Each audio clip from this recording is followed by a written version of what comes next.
रामायण एक ऐसा ग्रंथ जो भारत की आत्मा है और मिस्र की सभ्यता जिसने पिरामिडों से इतिहास को चौंका दिया।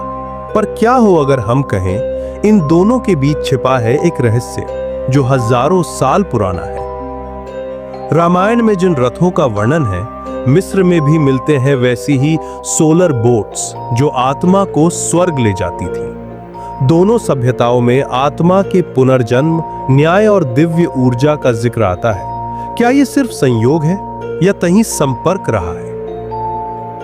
लंका का स्वर्ण महल और मिस्र के स्वर्ण मंडित पिरामिड, क्या ये सिर्फ वास्तुकला है या दोनों में एक ही तकनीक की झलक है?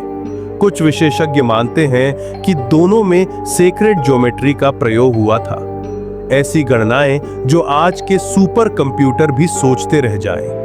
रामायण के रावण का 10 सिर, मिस्र के देवता थॉथ के कई रूप, दोनों में मिलता है एक गहरा प्रतीकवाद, ज्ञान, अहंकार और चेतना का संतुलन। क्या हमारे देवता और मिस्र के गॉड्स दरअसल एक ही ऊर्जा के भिन्न संस्करण थे?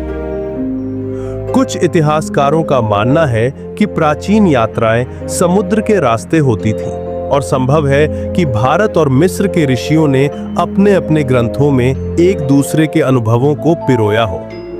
डीएनए रिसर्च और समुद्री मार्गों के नक्शे अब इसकी पुष्टि करने लगे हैं। रामायण और मिस्र की सभ्यता दोनों ही समय के पार सत्य और प्रतीकों की खोज है।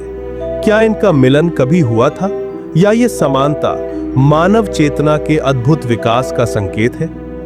और कल हम बात करेंगे एक ऐसे प्राचीन रहस्य की जो हर धर्म, हर संस्कृति में छिपा है, 7 स्तरों वाले ब्रह्मांड की अवधारणा पर।